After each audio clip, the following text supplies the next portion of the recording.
Mọi người nha, hôm nay anh em có dịp đi bắt tép nha mọi người. Hôm nay anh em mua ít mồi đi bắt tôm. Gọi là tôm ấy mọi người, tôm tép thôi, nhỏ thôi. Giờ anh em hành trình ngày hôm nay có máy kịch cao và lưới bắt tôm nha mọi người nha. Đây, lưới là 3 bộ chuẩn bị đi bắt nha mọi người nha. Giờ anh Hằng đi á. Đây, đi đi.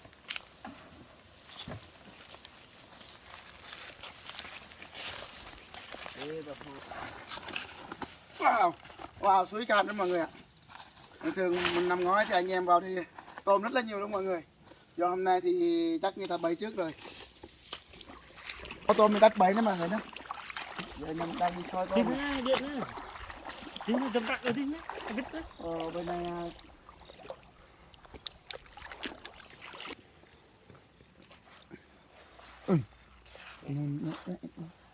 đất này to Đặt đi vào lên kèn.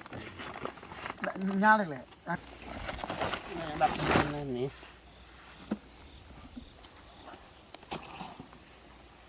thì đặt bầy đấy cả nhà nhá. Tối rồi. Tối rồi giờ anh nhà em mới ra lấy bầy tôm. Năm ngoái thì anh em cùng đi bay tại đây mọi người ạ, rất là nhiều luôn. Bây giờ anh em kiểm tra bầy nhá, trước khi đặt phải kiểm tra bầy đàng hoàng sợ nó lúng á, Chuột và căn đó. sợ chuột lâu anh em trước đi mọi người đấy. Rồi ok, không đắt đâu, cầm cầm cái đuôi này. Đấy lè. Cái này đặt bầy nhỏ thì cũng bầy lớn mình qua chứ đặt cũng được.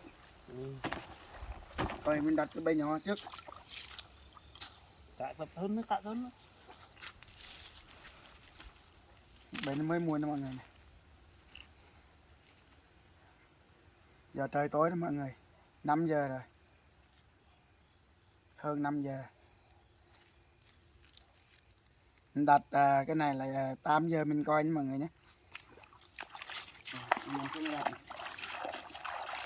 Giờ trời tối rồi nha, cố gắng.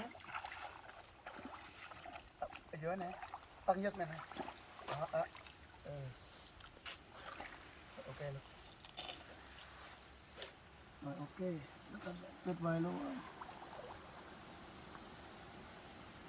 Chẳng hạn tay tặng vít nhé, nó lòng tạo vít cái nổ. Tuyệt vời luôn. Người nha, rồi mình bỏ ít cát vào đây này, đó. Chờ cái bay nó trôi lên á, khi nó trôi lên cái này là con tép nó không trôi vô được. Anh em bỏ ít đây này. Đó, bỏ cát. Rồi. Làm xác đáy luôn mọi người nhé. Bên đây không vậy. Ôi ơi.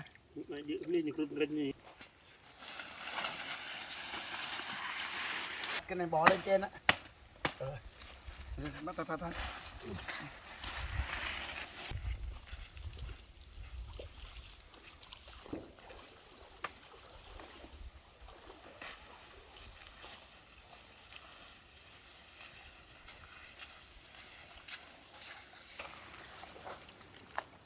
Cầm cái này nè.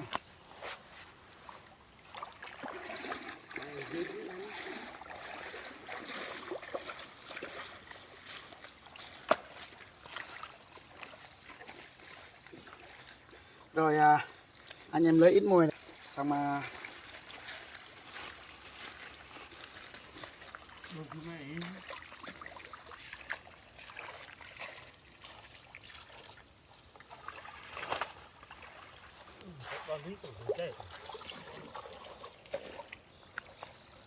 đó, thơm lắm mọi người.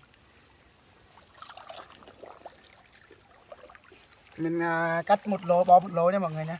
Giờ mùi ít quá.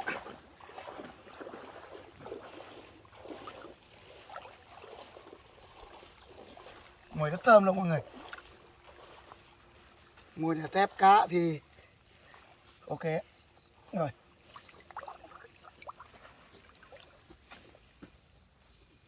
Rồi. Xong. Một cái cho mọi người nha, xong một cái bẫy rồi. Giờ anh em tiếp tục đi tìm. Mình lên đường.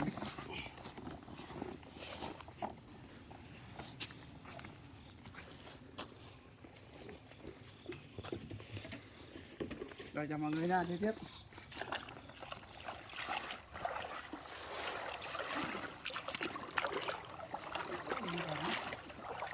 lúc mình nó hẳn ông đang đi thế này của ở đây bắt nó này wow. ngon gì đây bắt này phải nhậu bà mang Quê rồi này hôm này bọn đi gặp đi rồi anh em lên đường tiếp mọi người.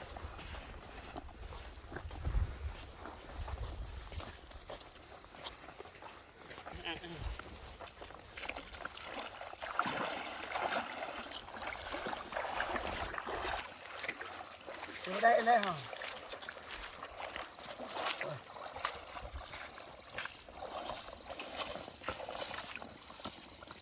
Rồi, qua rồi chỗ đây mọi người. Mình đặt chỗ đây luôn. Nghe nó kẹp đó.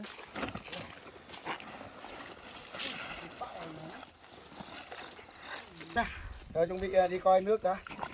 Đấy nước sâu quá thì chắc không được đâu. Wow. Cá, ui cá. Quá mọi người ơi.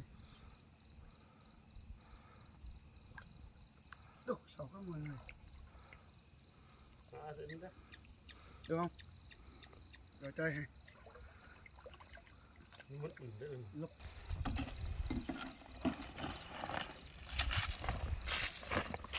Đúng không à?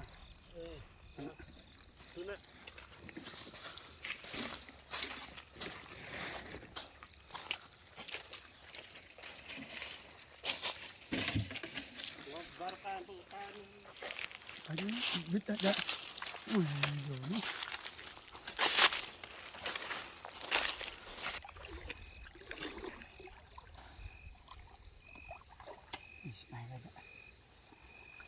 Rồi tiếp theo cho mọi người nha. Hôm nay lại 7 tháng 2 to hơn do nước sâu đó mọi người này. Lấp đầu gối luôn, lấp cái đầu gối luôn này. Kiếm chơi cái lại là to hơn. Hồi nãy thì nó nhỏ cho mọi người, ra to này. Này, qua lên chút này. Đó. Đo thử được không? Qua luôn bên đây luôn. Cái áo đây này. Ừ. Vào tí kia này. Qua đúng rồi. Qua cái. Rồi ok, rồi. Ok. Cạn này em thì em mà cạn này em thì lẻ có mà cạn em thì rồi.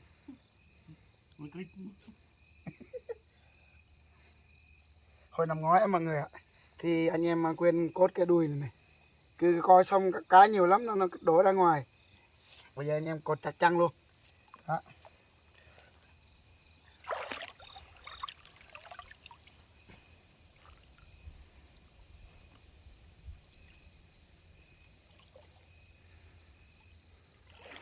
Ok mọi người. Không trôi là được. Nếu nước mạnh quá thì nó trôi ấy, cả nhà.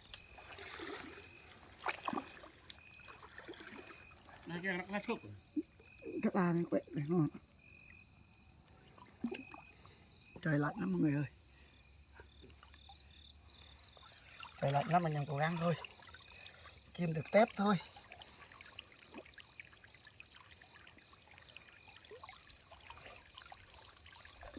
Xấu quá mọi người ạ. Không kêu rồi. Xấu quá mọi người ơi.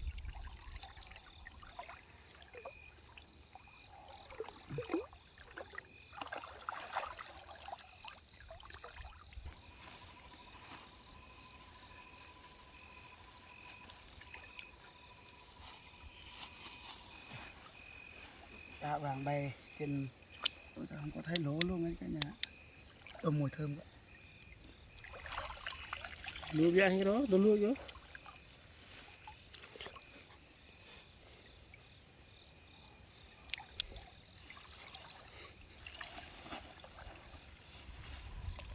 Cái cô đó hả?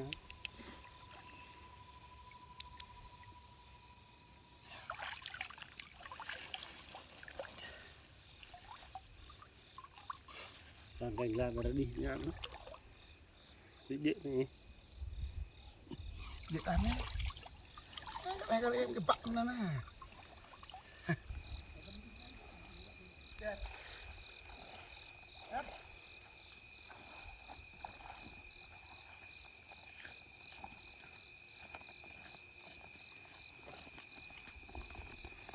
Rồi đi tiếp mọi người ạ. Còn một cái bẫy nữa thôi.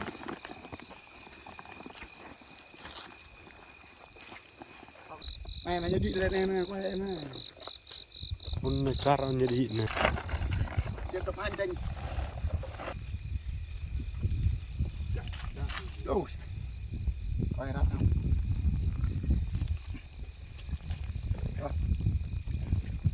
May con chuột nó không phá nha mọi người nhé. Đây 1 năm ở trong bao luôn. Rồi anh em đi nhé.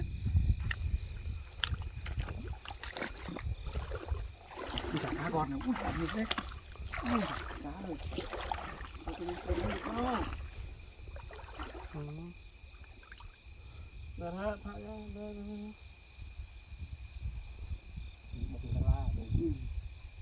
Ừ. Đọm nữa con người sao được, giờ mình yêu nè. Cái tắc vậy. Dựng này nè. Ừ.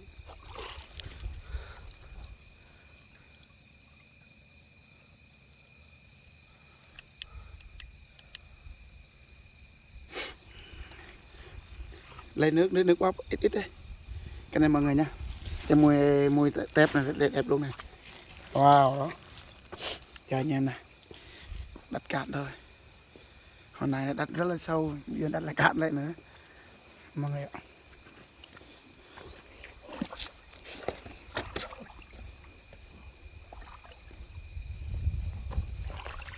Lem đá đặt lên trên này.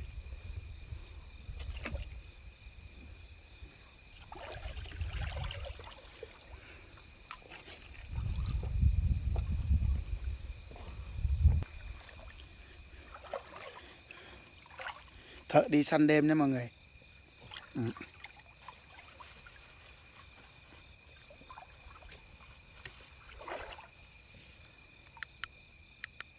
Này ra tự này nó bông cái lá đó. Bông hơi ngọ đó. Ừ. Thôi ít thôi, để mai bấy nữa. Ui, lại vặn với các nhau còn. Em bắt nè. Anh em mà lấy lá tú lên trên. À. Để đánh chặt lá đó mọi người. Không. Đặt ở trên luôn, lấy cây đặt ở trên luôn. Rồi ok mọi người. Rồi ok. Để xong. Vậy là xong nha mọi người nha. Chắc là chỉ toàn lùm keo ấy. Vậy là thì xong nha mọi người nha. Bây giờ anh em sẽ xuống dưới nhá mọi người. Sẽ xuống dưới đi bắt cá. Đây ông này đang mang bộ kích cá đó mọi người nha. Bài mẹ nữa này. Bài mẹ. Đây là mẹ mới mua đấy.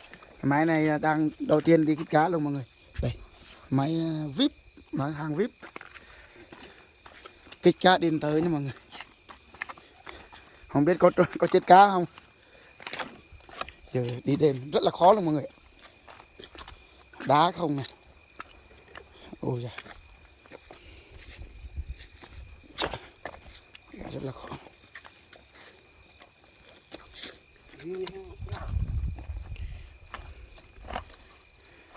Mọi người. Thôi rồi. Anh ấy.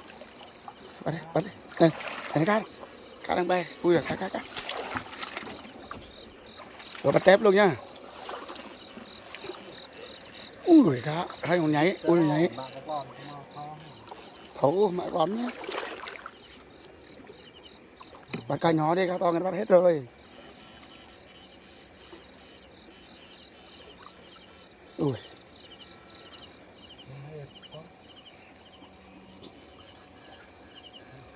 Hôm nay mình đi thăm này. Wow, cá hình như cá kêu ạ. Ui cá nhiều thế. Ui. Nhìn lấy lá chuối đây mọi người nhé. Ui hình như cá nhiều ạ. Ui.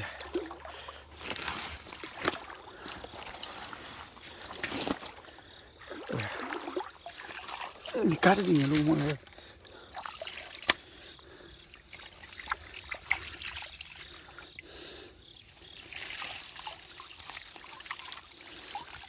Ôi trời ơi, đỡ cá nhiều lắm.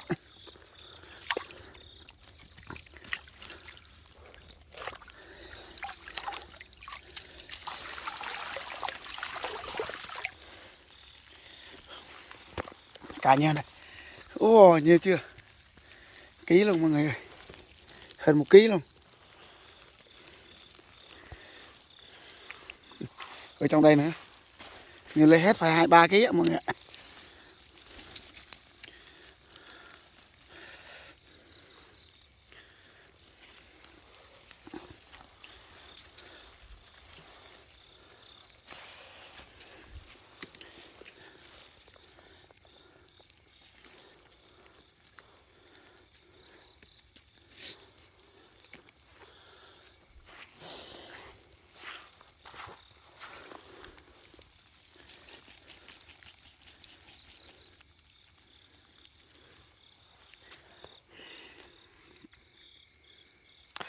Ôi là lạnh quá.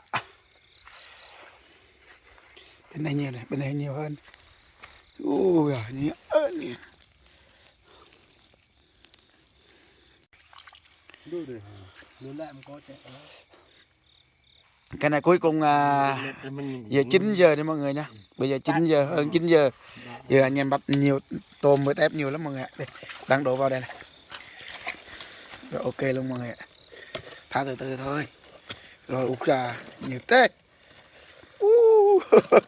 Mấy ký, 2 ký đó, đây rồi đó. thế như phải hả? Để hết luôn. Nhanh. Rồi tôm không này nè mọi người này.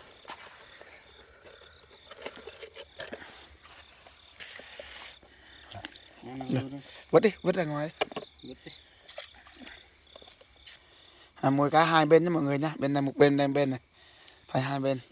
Nãy là người thông lắm tự hoặc lệ làm tự đúng ngu tao lệ Cái lẻ ngán nó chăng mà từng đi tai nhẹ hơn này nhô ngắt thôi, là thấy không? mò cái này đục làm vậy chả Rồi ok mọi người, đây căn 10 lít đây luôn này. Wow, 10 kg.